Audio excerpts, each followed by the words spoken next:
السلام علیکم ورحمۃ اللہ وبرکاتہ۔ آپ دیکھ رہے ہیں اسلامک ورلڈ ٹی وی۔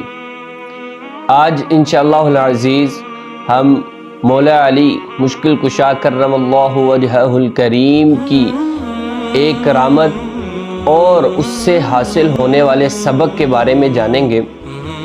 آپ صاحب سعادت، محب آخرت، محبوب رب العزت، باب مدینۃ العلم، شاہ سوار میدان خطابت تھے۔ آپ قرآن و سنت سے ثابت ہونے والے مسائل کو نکالنے کی خوب صلاحیت رکھتے، اطاعت گزاروں کے لیے چراغ اور پرہیزگاروں کے لیے دوست تھے، عدل کرنے والوں کے لیے امام اور سب سے بڑھ کر حلم و علم والے تھے۔ ایک مرتبہ امیر المومنین حضرت سیدنا علی المرتضیٰ کرم اللہ وجہہ الکریم اپنے دونوں شہزادوں حضرت سیدنا امام حسن اور حضرت سیدنا امام حسین رضی اللہ تعالی عنہما کے ساتھ حرم کعبہ میں حاضر تھے کہ دیکھا وہاں ایک شخص خوب رو رہا ہے۔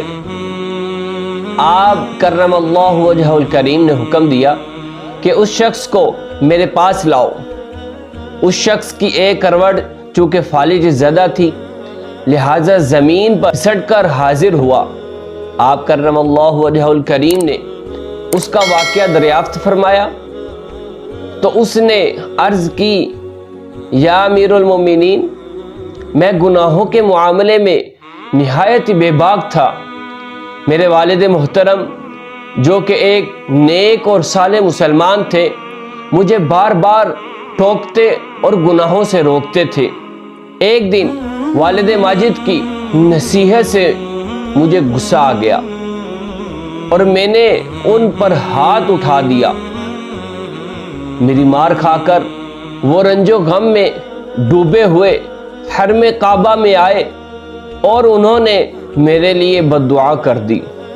اس دعا کے اثر سے اچانک میری ایک کروٹ پر فالج کا حملہ ہو گیا اور میں زمین پر گھسٹ کر چلنے لگا۔ اس غیبی سزا سے مجھے بڑی عبرت حاصل ہوئی اور میں نے رو رو کر والد محترم سے معافی مانگی۔ انہوں نے شفقت پدری سے مغلوب ہو کر مجھ پر رحم کھایا اور معاف کر دیا۔ پھر فرمایا، بیٹا چل، میں نے جہاں تیرے لیے بد دعا کی تھی وہیں اب تیرے لیے صحت کی دعا مانگوں گا۔ چنانچہ ہم باپ بیٹے اونٹنی پر سوار ہو کر مکہ معظمہ آ رہے تھے کہ راستے میں یکا یک اونٹنی بدک کر بھاگنے لگی۔ میرے والد ماجد اس کی پیٹھ سے گر کر دو پہاڑوں کے درمیان وفات پا گئے۔ اب میں اکیلا ہی حرم کعبہ میں حاضر ہو کر دن رات رو رو کر خدا تعالی سے اپنی صحت یابی کے لیے دعا مانگتا ہوں۔ امیر المومنین حضرت علی المرتضیٰ کرم اللہ وجہہ الکریم کو اس کی داستان سن کر اس پر بڑا رحم آیا اور فرمایا، اے شخص، اگر واقعی تمہارے والد صاحب تم سے راضی ہو گئے تھے تو اطمینان رکھو، انشاءاللہ سب بہتر ہو جائے گا۔ پھر آپ کرم اللہ وجہہ الکریم نے چند رکعت نماز پڑھ کر اس کے لیے دعائے صحت کی۔ پھر فرمایا، قم، یعنی کھڑا ہو۔ یہ سنتے ہی وہ بلا تکلف اٹھ کر کھڑا ہو گیا اور چلنے پھرنے لگا۔ اس واقعے میں ہمارے لیے بہت سی نصیحتیں موجود ہیں کہ اس شخص کو والدین کی نافرمانی اور گناہوں پر ڈٹے رہنے کی کیسے سزا ملی۔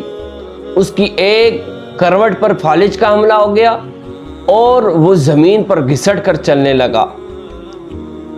نیز یہ بھی معلوم ہوا کہ والدین کی نافرمانی نہیں کرنی چاہیے، بلکہ وہ شریعت کے دائرے میں رہتے ہوئے جو بھی حکم دیں فوراً تعمیل کرنی چاہیے اور ان کی بد دعا سے ہمیشہ بچتے رہنا چاہیے اور ہر اس کام سے اجتناب کرنا چاہیے کہ جس میں والدین کی ناراضگی ہو۔ مزید اس حکایت سے حضرت سیدنا علی المرتضیٰ کرم اللہ وجہہ الکریم کی کرامت بھی معلوم ہوئی۔ جب آپ نے اس شخص کے لیے بارگاہ الہی میں دعا کی تو آپ کی دعا قبول و منظور ہوئی۔ وہ فالج زدہ شخص جو زمین پر گھسٹ کر چل رہا تھا، وہ دعائے علی کی برکت سے اسی وقت سے احتیاط ہو کر بلا تکلف چلنے پھرنے لگا۔ اللہ تبارک و تعالی سے دعا ہے کہ ہمیں حضرت علی کرم اللہ وجہ الکریم کی فضیلت کو سمجھنے کی توفیق عطا فرمائے۔ آمین بجاہ النبی الکریم۔